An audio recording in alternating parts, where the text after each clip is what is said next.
Hey y'all, hey, it is Michelle with Brand Quest, and today I want to talk to you a little bit about how to get the stuff that you really want in today's world. Yes. So recently I was doing a little cleaning in my office in here, and I ran across some notes that I had taken years ago when I was in grad school, and I paid particular notice to some of the flashcards that I had made for tests I had to study, and just principles I really needed to hone in on. And two of the cards used to give me the fits, and they were from some different psychologists that were well known in the quote unquote modern age, in the 19th, 20th centuries, 21st centuries. And two of them in particular, one from the 19th century, one from the 20th century, they were so close. I was like, how do I remember this? Because they were behavioral psychologists. And one of them was all about understanding what we did and why we did it. And the other one was interested in how to create actions to see if it can be done. Okay, so these two behavioral psychologists were Pavlov, and you might be familiar with the famous experiments of Pavlov's dogs. And the other one is B.K. Skinner. He's the contemporary of 20th century, where he was working in the 1950s and 60s and trying to figure out what caused us to do what we did. All right, so I'm gonna try to make this as swift as possible so that you can get the nugget of why these come into play and how to get what you want. Okay, so for Pavlov worked with those dogs, and his experiment was set up like this. He would ring a bell, and then the dogs would respond to the bell, and he would give them a treat. And he kept doing this until he was sure that the dogs were doing it almost with rote behavior. I mean, he was just bypassing their, I don't know if they have logic centers, but bypassing the thought process to create a visceral reaction to immediately respond to the bell. Once he had that, then he started taking away the treat. But he noticed something. The dogs were still salivating. Yes, salivating for the treat that they were expecting. Now, okay, put a pin in that. Expectation. He learned that a lot of behaviors that we just do were really based on a belief system that if we do X, then we're going to get Y, thus creating an expectation. And so much so it just becomes ingrained in us. It's logical. You stand up, you can walk, you can go places. You go into the kitchen, you open the refrigerator. Hopefully, if there's food in there, you will be able to get something to snack on or eat. So those are the kind of behavior rewards that he was noticing. Well, his contemporary, well, not contemporary, Lord, his the person after him, B.K. Skinner, was interested in the work that Pavlov did, but he wanted to know what makes us even respond to the treat or the bell. And so he came up with this fancy thing. I just like for people to say straight up words. Like, for instance, I'm about to have a little rant. Bear with me. I hate the word utilize. Utilize means use. Can you just say use? You don't have to utilize something, just use it. Okay, rant over, return. All right, so with B.K. Skinner, Harvard-trained psychologist, he came up with this notion of operant conditioning. Operant, it means how you operate. I mean, it's better than utilize versus use, but he wanted to know what conditioned the way we operated, and he called it operant conditioning. That is a fancy way of saying that he discovered that behaviorally, humans, man and animals, respond to two stimuli, and that is pain and pleasure, aka reward and risk, aka reward and punishment. Okay, and so out of those, he also understood that we took greater, more definite, and more actionable behavior when there was pain, punishment, and risk. And he said that is how we operate when it comes to our behaviors. Now, the reason why I'm saying this is because maybe he knew or didn't know that he was a product of his times, because this was still the age where medical professionals and society thought of the body as a machine. We're just now starting to make strides in the 21st century of moving away from looking at the body as a machine and more as a living organism that's unpredictable, that is able to evolve, that is able to create machines, and a whole bunch of other things that clearly separates us from a machine. Okay, we are a living organism. All right, so we're going to put a pin in those two behavioralists, and we're going to talk a little bit about expectations. Now, as I said, it kind of like just came to me when I was doing this cleaning, because recently I have been getting my butt handed to me. And, be careful what you ask for. You just might get it.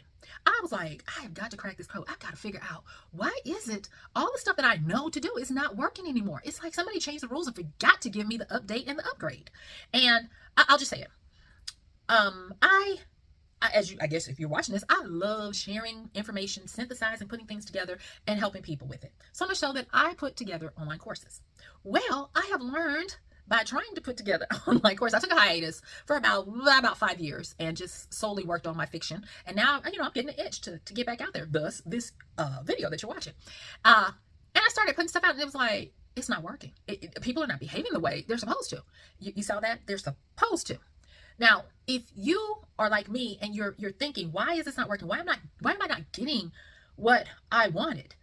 And why is it that I'm taking, I'm learning new stuff. I'm paying people for their knowledge to stay up to date, and it's still not working. It might be because you are trapped in the expectation loop, meaning that you believe everything is still in a logical order, that I give you this recipe and you replicate it. Now, the 1800s, 1900s, and even the early 2000s up to about 2012, that's how things really went. That's where you had the scientific method, meaning they were so old that they would say things like, if I can't replicate it, it's not real. Meaning, anything that's worth anything, you should be able to give me the steps and I should be able to replicate them. If I can't, then it's not valid. It's not real. That is because of our behaviors being based on, if I do this, then I do that. And you can tell, because it's always like a if-then kind of thing, which is very scientific, very logical, very masculine, very paternal, very Piscean, which is the previous age, as opposed to the new age, which is the age of Aquarius. Very Aquarian is feminine. It is maternal. It is magical, and it is alchemical. So instead of it being scientific and chemistry, biology, that kind of stuff, it takes those, but remember, alchemy is the parent of most of these chemical sciences. It takes you back to transmuting things, meaning that you upscale something.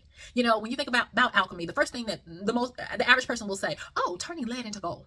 And they think it's just about that. But alchemy is really about taking a baser knowledge and turning it into a superior understanding and a superior knowledge. And that is why I was not getting what I wanted, doing the same things based on previous experiences I had with outdated expectations. Okay, so now that I've explained about the behavioralist, about how expectations come about, I want to put this to you. There was this statement that used to work until it didn't, because that's how stuff happens. We are always in, what do they call it? They call it the changing sameness. And, like they say, there's nothing new under the sun, but everything is always changing. So that's the changing sameness. And there was this statement that said, you get what you expect, not what you hope. And baby, that was my rally cry for years. I worked on my expectations. Oh, yes. And you know how I worked on my expectations? I worked on them by doing things to prove to my mental psyche, or my mental, no, not my mental, forgive me, my brain, my biology, I should say, that if I do this, then I get that. I mean, simple little things like money requires speed and action. Money is action. Money is movement, blah, blah, blah, blah, all that kind of stuff. Until it's not. Until people get money without an exchange of value and current and all this kind of stuff, And I'm like, that's not supposed to happen in nature. So it threw me for a loop.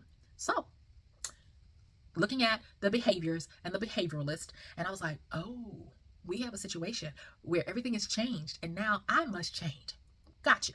So let's hop on over to this other side, because we are a dual nature. We're always, having dual sides, like there's a up, there's a down, there's a light, there's a dark, there is for every action, there is a reaction. We are cause and effect and all of that. We are a duality. And I don't know why I thought that what you expect and your behaviors were all in and be all. No, there is an opposite side to that. And you know what it is? It's faith and hope. Yeah. So you know how they said, you get what you expect, not what you hope? Well, the coin is flipped, haha, on me. Now you can get what you hope faster than what you can expect. Let me show you, all right, or explain to you.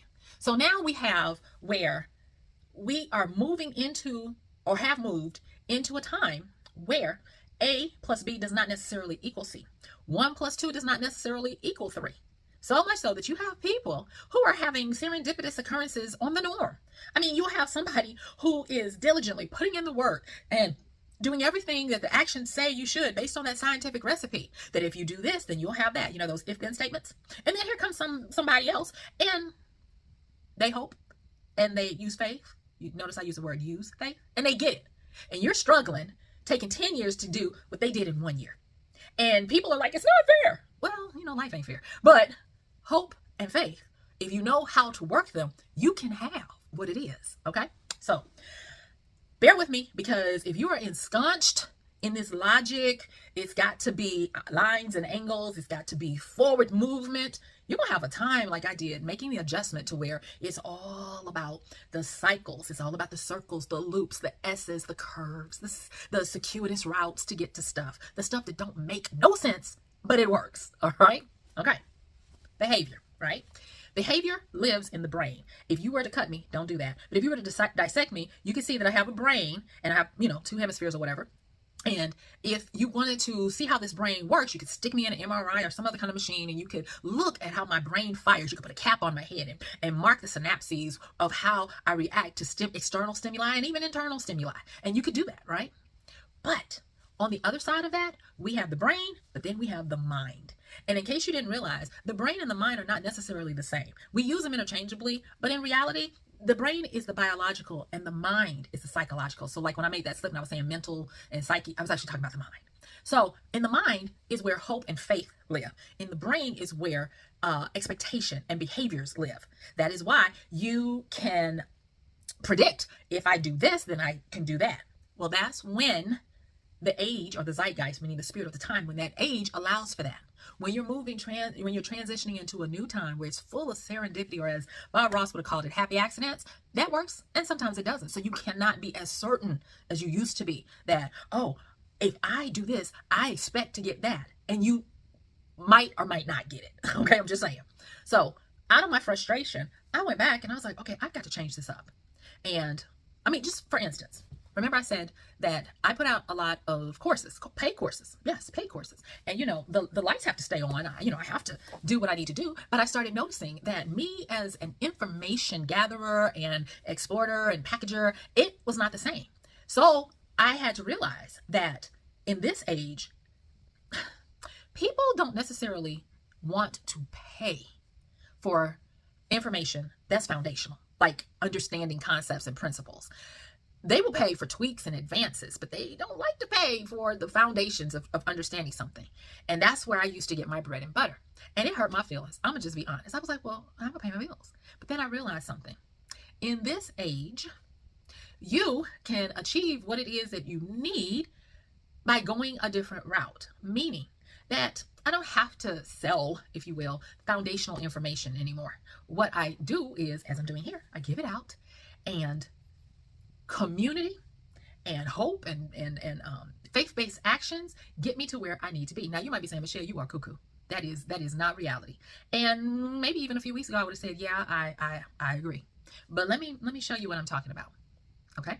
So in this alchemy age where we're transmuting, meaning that you're taking something lower level and turning it into something higher level, basic foundational information is lower level, right? So rightfully so, people don't put much value on that like they used to, because in the logical age, you needed that foundation to get up there, because logic is you build on foundations. In the maternal age, which we're in now, the age of Aquarius, everything is kind of like loops and all of this. And so that foundational information is everywhere. Yes, AI, the internet, it's everywhere. What becomes more valuable is the experience, the community, the accountability of doing it with someone. Yeah, those are the things that become important now. And I'm going to show you the reason why this community, if you will, gets more important, where people value that more than paying for the foundational information. So back in the early 2010s, Dr. Duckworth, I think it's Deborah, but no, I know her name is Dr. Duckworth, and she did a famous study of cadets at West Point. And she did a study on those who survived and made it and thrived, as opposed to those who burned out, didn't make it. And what she found was they possess what she called grit. Now, grit, as you would think, is something that's intestinal fortitude. And that grit was that they were able to work and not stop if they did not get feedback, whether it was constructive or otherwise. No feedback, just continue to be diligent and consistent in their task. They were deliberate in their practice. Shout out to Dr. Anders Ericsson, who talks about peak performance and being in deep practice. Dr. Cal Newport, who talks about deep work. You see how all this is coming together? And she discovered that they also had a support system. Now, I did not say that they had classmates. They had a support system. They had comrades. They had people that were going through their own similar journeys, but that they were connected in community to hold each other accountable, to commiserate together. But it wasn't where these people were necessarily having to teach them everything. Now, of course, I'm pretty sure they, shared information. But the biggest part of this that made this a success was that they were not going it alone. All right. So here lies the rub. When you are working in a behavior that has expectations, you don't necessarily have to have someone, as long as you have the roadmap, the blueprint, the playbook, the guide. See how all of those things are expectation based? You can do it. But in today's world, you find that there are traps everywhere, and they're not the same traps for everyone. So it's better to band together and have a support system. And let me tell you what this support system looks like. So instead of expectation, you have hope and faith.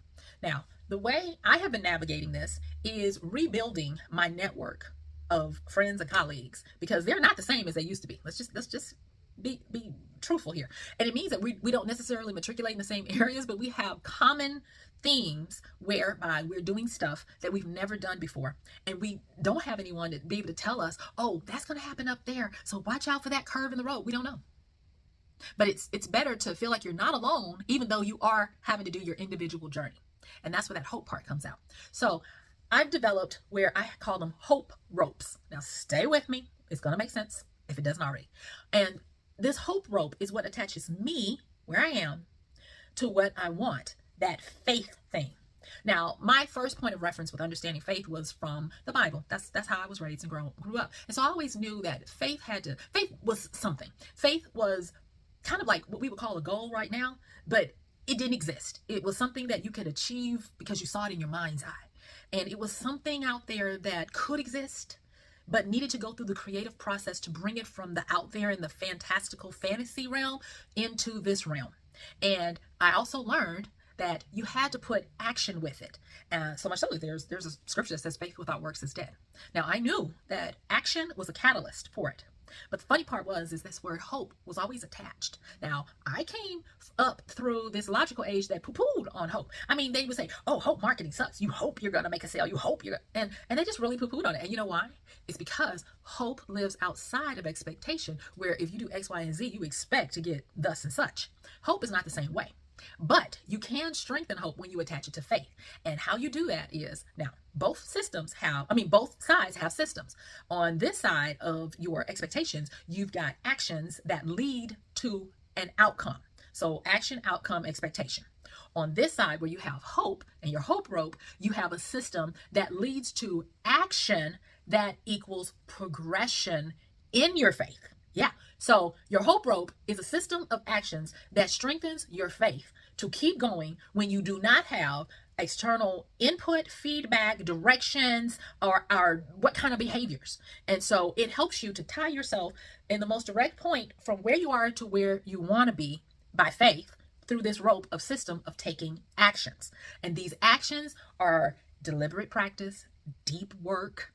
You see all this stuff, grit, all of this stuff that we started seeing emerge in the 2010s, because you remember we had that changeover around 2012, and it was kind of like the universe knew we were going to need these things to be able to develop this side of the coin, because they knew that the behaviors, actions, and outcomes and expectations were not going to always work in the way the world and the universe is working now.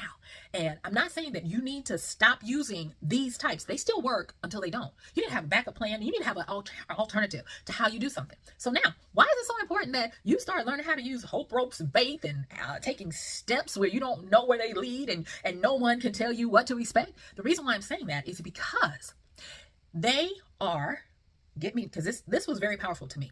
They are ways to decrease anxiety, panic, and depression. Because in some aspects, panic, depression, anxiety are tied to expectations. What happens when you do something and you don't get what you expected? You don't get the outcome that you expected. Depending on how it was couched, meaning it's something you've done before in the past, you can get depressed because things from the past that don't work the way you want to, when you're living in the past, hoping for the same expectations, or living in the past with regret because it didn't happen the way you wanted to, you still kind of trying to fix it and it doesn't work, that's depression. Now, not trying to give advice, medical advice, and this is only one small little part of this puzzle. If this resonates with you, good. If it don't, keep it moving. Likewise, When you don't know what's coming ahead and you have no point of reference, meaning you've never taken those steps, so you don't have a biological a point or database set of what to expect, you fall into panic and anxiety. Depression from the past, anxiety and panic from the future. Both fears, both couched around expectations and outcomes. Whether they didn't work the way you expected, or they never worked out and you're trying to fix them, or you just don't even have them. So when you find that you have that going on, especially if it's panic and anxiety, it's because of a fear of the future, because you're couching it in expectations that don't even exist. And so you become static and you become stuck. And so by using a hope rope, and you notice I said a rope because it's affixed to both points and it guides you along the way. And it guides you because there is no guide. You've never done this before. Nobody's ever done this before. And so you've got to do it by faith. You've got to do it by faith, not by sight, not by external validation, not by internal things that you can go back and look from, your past, like, oh, I remember that time when. No, you don't have any of that. And so it's important for us to grow this skill, because I've been here some years, and this is not a die job. This is real living, and I'm still having to learn it. And I wanted to share it with you because I really believe it will help you. It will help you. So now let me go back and recap all of this. And if you've made it to this point, God bless you. Thank you so much. And you see, I'm so determined to get this out. I don't really even know what I'm doing with my trying to video this. You don't know how long and how hard it took for me to just get this little video out to you. So thank you. But to recap. Expectations are couched in the behavioral, the biological, the brain. We have another side that helps us to manifest and attract things to us. So on the expectation side, that's when you earn something. That's when you use actions, and those actions lead to predictable outcomes that help to build and reinforce expectations of what you can have based on what you can earn and do. This other side that is giving me and so many other people the blues, because it's new, is this side of faith and hope ropes where you're able to manifest and to attract. Like I said, I thought people were crazy when they were, LOA, law of attraction, and just visualize. Well, now I've understood the reason why they were visualizing, but that visualization is not the whole thing. The catalyst to help you manifest and attract now is to use your hope. Have a system where you take consistent and diligent steps, and each step builds your confidence and your faith in acquiring that thing which you said you were going to acquire. It leaves expectations behind. It does not degrade your ability to keep going forward if your actions don't lead to what you expected, because in and of itself, the act of taking action leads you there. Visualizing, like on a vision board and all of that, that is reinforcement of helping you to take the steps, because it's hard when somebody says, leave this light and go into that darkness without a flashlight, and I need you to find this one little needle in a haystack. That's really kind of sometimes what it feels like and what it amounts to. And it's very hard. But when you have this system that says, I'm going to take definitive action, and with each action, no matter what I learn, no matter if I get feedback or not, no matter if all my feedback says you're failing, I am going to yet continue. I'm going to keep myself going. I'm going to keep building my faith, and I'm going to know that I'm going to get it. That is the other side. Because I'm going to tell you, if somebody were to tell you, you can have what you want and all you got to do is want it enough, I would be like, oh, the lies you tell. And yet and still I see it every day from people who are shattering, being tethered to only doing it the regular behavioral side.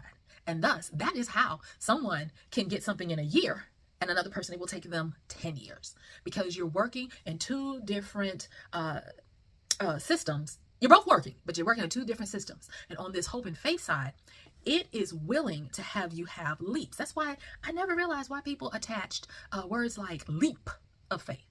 I mean, because in my logical mind, if you're leaping over something to get to something, that's cheating. You got to pay your dues. Maybe that's a Capricorn earth, in me, the very practical in me. But I was like, you can't leap over. You got to pay your dues. You got to walk it like everybody else. You got to experience it like everybody else. I see it every day now. I see people leaping in big arcs of faith to get to what they want. So I want you to know that if you are going to survive in this new part, I don't want to say new age, but I want to say in this new part of life, in this new journey, in this agrarian society where it is about the mystical, the magical, the serendipity, you're going to have to learn how to do your faith exercises. You're going to have to learn to understand that you're not going to necessarily understand the path to get to what you want, but you must keep the faith and just take steps. No matter how much you think that you know which way to go, be willing to pivot, be willing to try something unorthodox, but always know that you're going to have your hope attached to your faith that you're going to get it. And you're going to be amazed at how the length of time in the journey is truncated, it's shortened, because you were able to embrace another principle that was always there, but it's coming back into vogue now. So guess what? My time is up. I thank you for yours. Please don't forget to check the description. If you want to have some coaching with me, I've got links to that. Oh, and also, I think I'm going to put together some notes for what I said, more enhanced notes. Check the description for that, where you'll hopefully see a link for that as well. So thank you so much. This has been Michelle, your big sis from Brilliant Quest, and I will see you sooner than later. Bye.